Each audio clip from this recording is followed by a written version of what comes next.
Olá a todos, bem-vindos a mais um episódio do nosso podcast OncoHPA. Este é o quarto e último da primeira temporada dedicado ao cancro da próstata. Conosco, e como habitualmente acontece, está a doutora Magda Cordeiro, que irá apresentar os convidados de hoje e endereçar as perguntas que a todos interessa ouvir. Mas só para relembrar, e antes de passar a palavra à doutora Magda Cordeiro, que caso haja dúvidas ou perguntas que queira ver respondidas neste podcast, basta enviar um e-mail para o Grupo HPA, aceder às redes sociais do Grupo HPA ou também aqui para a Rádio Lagoa, através do e-mail geral@radiolagoa.pt. Não é assim, doutora Magda? Obrigada, Anélia, pela introdução.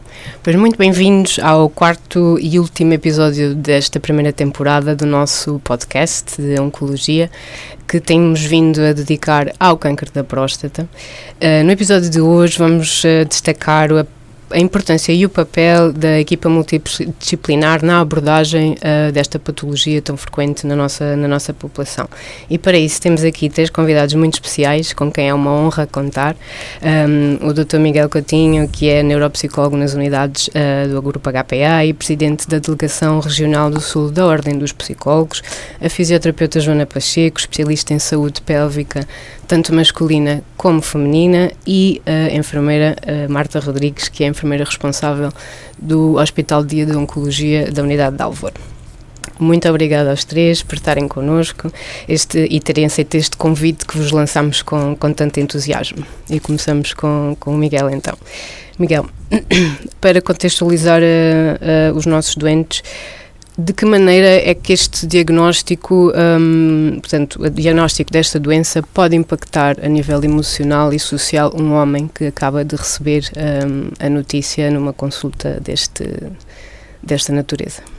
Antes de mais, boa tarde. Gostaria de agradecer o convite e dar os parabéns à doutora Magda e ao HPA por esta iniciativa que contribui largamente para promovermos a literacia em saúde, que tanto é importante, assim como cumprimentar os colegas presentes e as pessoas que nos vão estar a ver e a ouvir. Bom, respondendo a isso, o diagnóstico de câncer da próstata pode provocar uma série de sintomas psicológicos, tanto devido ao impacto emocional da descoberta, quanto às mudanças que a vida do paciente pode acompanhar ao longo deste processo. Estes sintomas podem variar de acordo com a intensidade, com o curso da doença, o tipo de tratamento proposto e a reação individual de cada doente.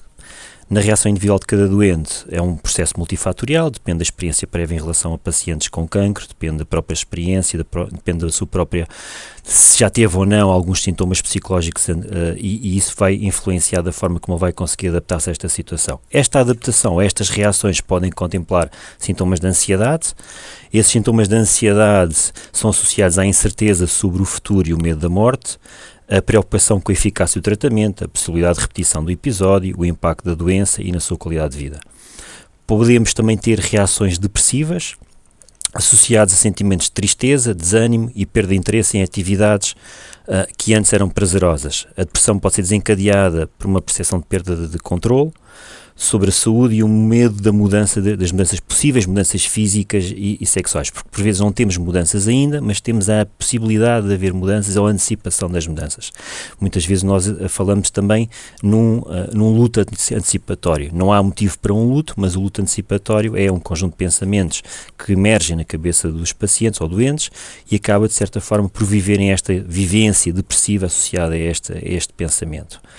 Medo e preocupação com a sexualidade, associada como o câncer da próstata e os seus tratamentos podem influenciar a função sexual, gerando medo da impotência ou da perda de virilidade. Raiva e frustração é outra das reações possíveis, associados não só pela doença em si, o diagnóstico da doença, mas também pelo impacto que isso pode ter nas suas vidas, nas relações sociais e no projeto de vida. A negação também é outra resposta possível, é uma resposta emocional comum, onde o doente pode ter dificuldade em aceitar o diagnóstico e preferir ignorar ou minimizar a gravidade da situação. Por vezes também é uma fase adaptativa em que a pessoa não tem a capacidade ainda de interiorizar ou de se confrontar com o processo de doença, e esta fase de não contemplar o diagnóstico nem as consequências deste diagnóstico pode ser um timing que o doente tem para se poder adaptar à situação. Pode também existir reações ou sentimentos de isolamento e de solidão, principalmente quando não se encontra apoio emocional e social adequado. E alterações de comportamento social, quando temos situações de vergonha, o estigma e a ansiedade, que pode agravar os sintomas psicológicos, ou seja, às vezes as pessoas por terem ansiedade, por terem sintomas depressivos ou por terem o diagnóstico, acabam também por se afastar devido à emergência desta emoção que é a vergonha. Não existe uma só reação, existem muitas possíveis reações e as reações vão sentidas ao longo do tempo, não só das informações que o doente vai tendo sobre o curso da doença, sobre os exames que vai fazendo e sobre os tratamentos que vai fazendo. Muitas vezes estes sintomas o que fazem é que afastam o doente das consultas, não é? E isso é um desafio para nós. Então, nesta sequência, que papel pode ter a psicologia? Como é que nós podemos ajudar o doente que acaba de receber um diagnóstico deste tipo?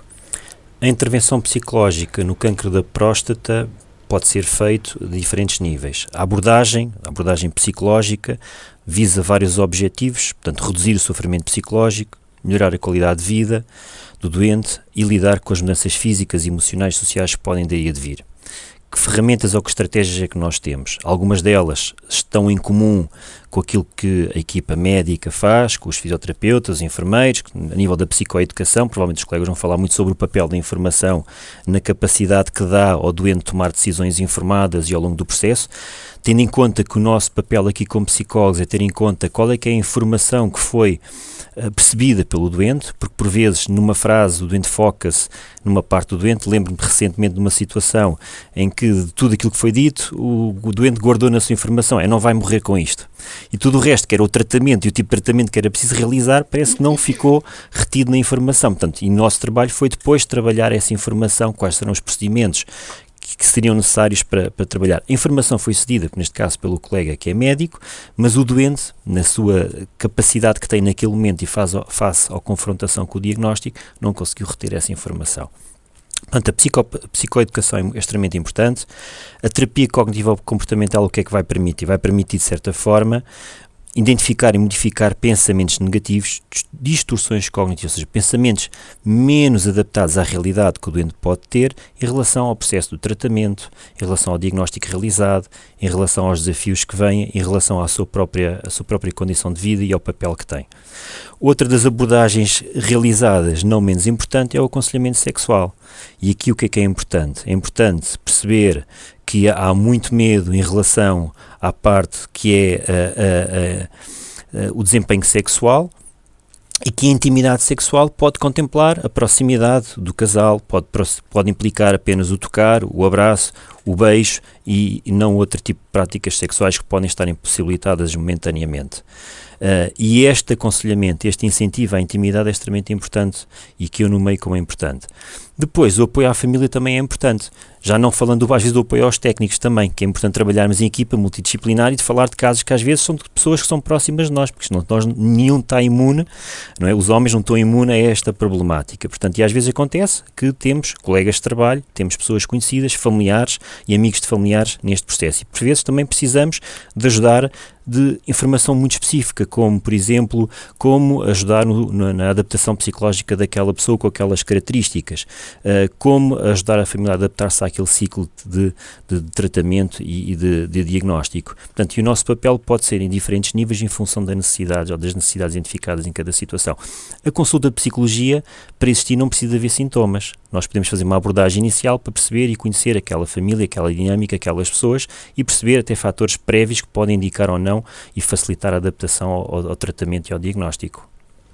Então aqui não esquecer também o apoio à família, não é? Que ao fim e ao cabo é um dos pilares mais importantes do doente.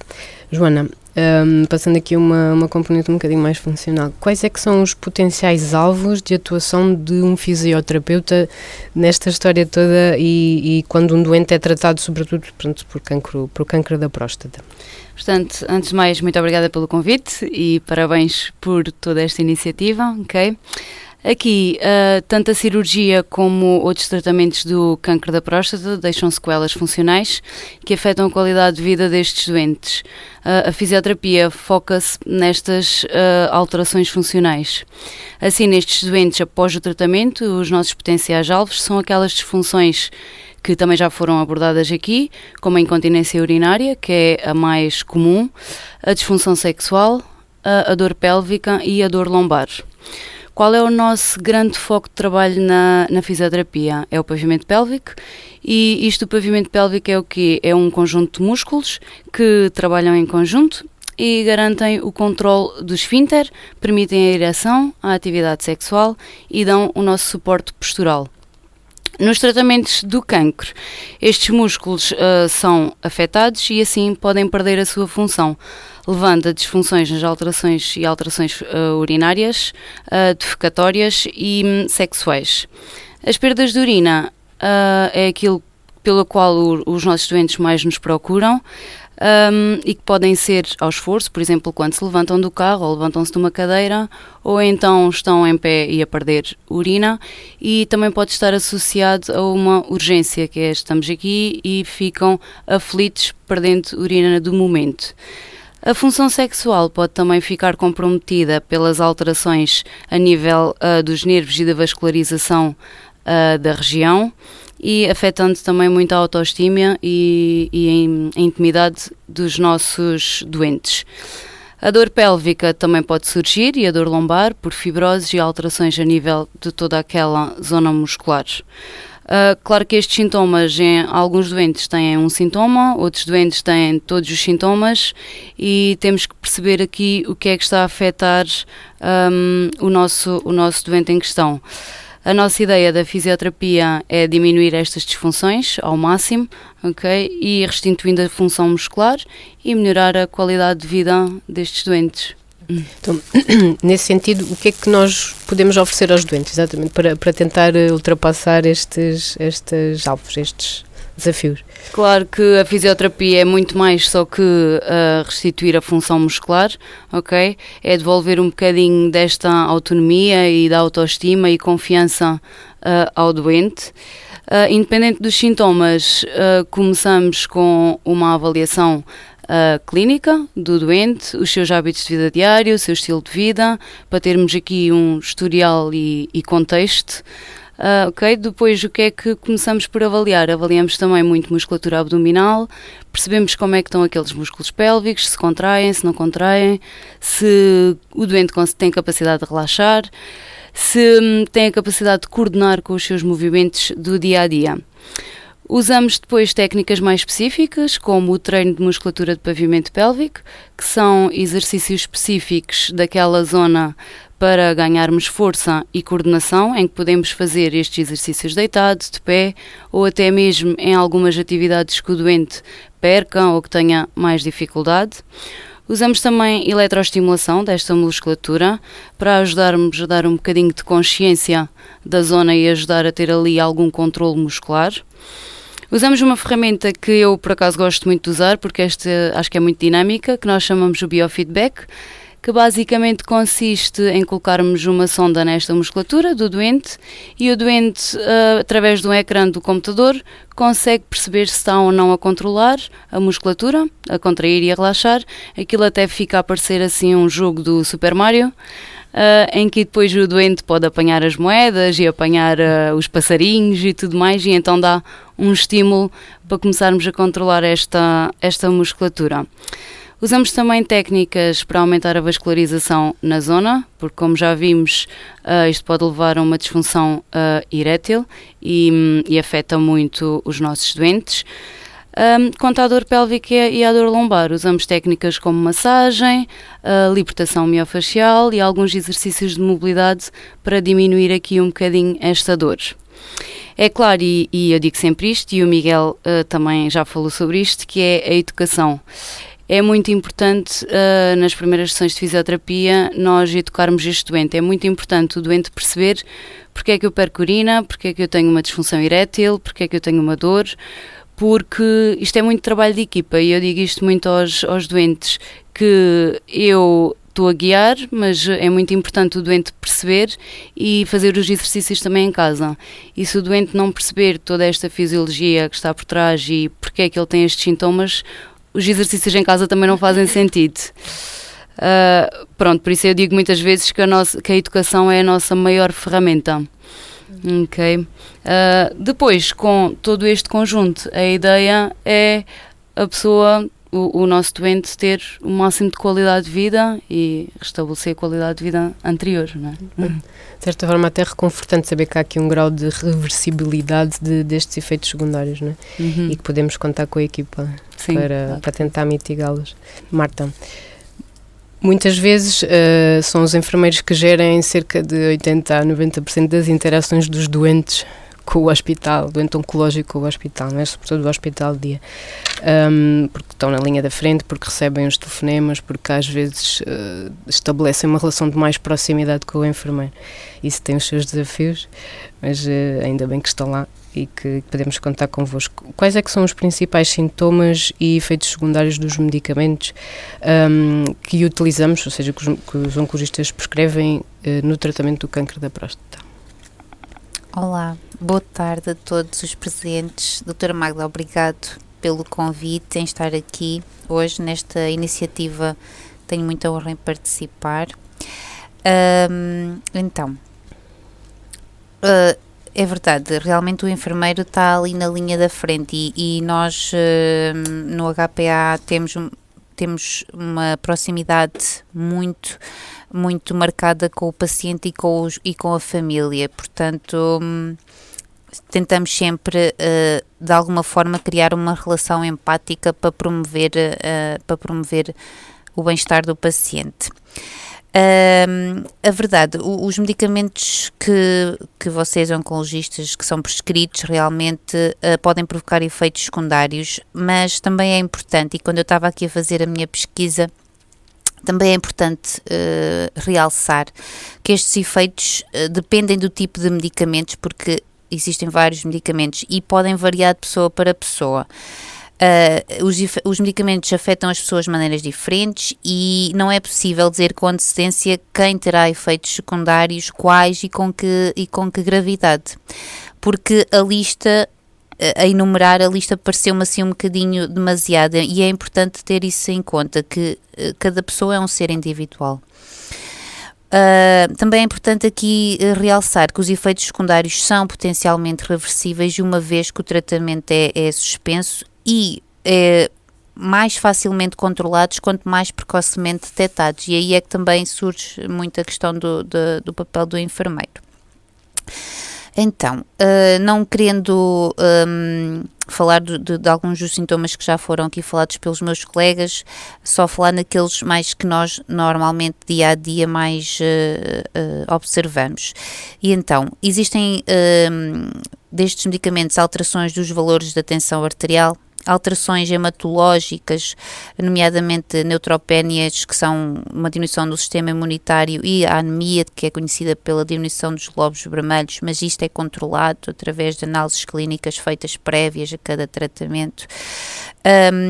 A fadiga e o cansaço também são bastante frequentes. Os afrontamentos mais conhecidos na mulher, mas no homem também muito marcados, é uma sensação de calor súbito e sudorese. Existe também hiperglicémia, existe um aumento das doenças cardiovasculares e também uma diminuição da massa óssea, da massa muscular, com um aumento eventualmente da osteoporose e risco de fraturas ósseas. A nível gastrointestinal também existem alguns efeitos mais marcados, nomeadamente as náuseas e os vômitos. Um sintoma muito conhecido que é a ginecomastia, que é um aumento benigno do tecido mamário nos homens, também é bastante observado. Depois, que eu tive aqui necessidade de fazer uma separação também entre a quimioterapia endovenosa, porque são efeitos um bocadinho mais marcados. Temos, por exemplo, a alopécia, que é reversível, mas também é muito presente e de grande impacto no paciente. Temos designada neuropatia periférica, que é uma alteração da sensibilidade periférica. Temos também o síndrome palmoplantar, também conhecido vulgarmente como o síndrome mãos-pés, e assim por fim a toxicidade cutânea, que são designado por uma pele seca, com prurido e eventuais erupções cutâneas. É importante realmente reforçar que nem todos estes sintomas acontecem, nem todos acontecem com a mesma gravidade e, portanto, o que importa é dar a conhecer ao paciente para que ele os consiga reconhecer e para que consiga reportar à equipa de enfermagem o mais atempadamente possível. Bem, obrigada por ter definido tão bem esta sintomatologia. Então, nesse sentido, nesse contexto, qual é que é o papel do enfermeiro realmente? O que é que do enfermeiro do hospital de dia ou de um hospital de dia qualquer faz? O nosso papel realmente aqui ora, claro, eu sou enfermeira, mas eu acho que o papel do enfermeiro é de extrema importância. Porquê? Porque nós estamos constantemente lá. Nós temos um número direto em que o paciente é dotado. Portanto, eles têm uma porta aberta connosco. Eles ligam, eles sabem que podem ligar dentro do nosso horário de funcionamento, têm o nosso e-mail e, portanto, nós respondemos sempre e atendemos sempre. E isso é uma segurança extrema. E, portanto, o enfermeiro, em todos os setores, mas aqui no hospital de dia, é o principal, é a ligação entre o paciente e a família e o médico oncologista. E, portanto, o que é que nós fazemos, o enfermeiro do hospital de dia? Numa fase inicial, nós realizamos uma consulta de enfermagem em que é explicado todos estes sintomas que eu aqui enumerei, em que é explicado ao paciente os principais efeitos secundários daquela medicação. Para quê? Para que eles a consigam reconhecer no seu dia-a-dia e reportar. E, portanto, fazemos ensinos dos efeitos, fazemos ensinos de estratégias práticas para a sua resolução. Eu acho que é muito importante o paciente e os familiares estarem munidos destas informações. E porquê? Porque o que nós queremos é capacitá-los para que eles, no seu dia-a-dia, consigam fazer o reconhecimento destes efeitos secundários, porque atempadamente, se os detectarmos e os tratarmos, mais facilmente serão de resolução. O que é que nós também fazemos? Nós fazemos vários follow-ups via telefone aos pacientes. E o que é que nós fazemos nesses follow-ups? Tentamos objetivar a gravidade dos sintomas de forma a fazer a ponte com o médico oncologista, porque há coisas que nós conseguimos solucionar através de ensinos que já havíamos feito anteriormente ou reforçamos, mas há outros efeitos secundários que é fundamental reportar, é fundamental fazer o elo com o médico oncologista, que até posteriormente terá a necessidade de fazer o encaminhamento para outras especialidades. E, portanto, este é o momento, o follow-up é o momento em que nós também validamos com o paciente coisas tão simples como está a tomar a dose certa, à hora certa, e depois também deixá-los à vontade para colocar qualquer dúvidas que possam ter, que às vezes são pequenas dúvidas que nós conseguimos facilmente esclarecer e que eles ficam muito mais tranquilos, sentem-se muito mais acompanhados, porque sabem que alguém do outro lado está preocupado em saber como é que eles estão a decorrer o tratamento e se tem alguma questão que possamos ajudar. E, portanto, acho que basicamente o papel do enfermeiro é extremamente importante em fazer esta detecção precoce e ajudar a fazer essa ponte que havíamos falado entre o paciente e o médico oncologista, que é muito importante. Muito bem, obrigada. E desta forma fechamos a primeira temporada do nosso podcast. Mais uma vez, às três, muito obrigada. Foi de facto um privilégio ter contado com a vossa presença neste projeto. Aí em casa ou no carro, obrigada por continuarem desse lado. Esperamos honestamente que tenham gostado desta primeira temporada. Fiquem atentos ao lançamento da seguinte, que será sobre o cancro coloretal, e continuo aqui a comprometer-se a reforçar este compromisso que temos de juntos desmistificar o cancro. Até lá. Obrigada a todos. Entretanto, só para finalizar, informar a todos que podem aceder a este e outros episódios deste podcast no site do Grupo HPA, em grupohpa.com. Basta carregar no separador média e depois no item ver todas as notícias. Lá está então este podcast com os vários episódios aqui na Rádio Lagoa em 99.4 FM ou para qualquer parte do mundo através da internet e do nosso site em radiolagoa.pt.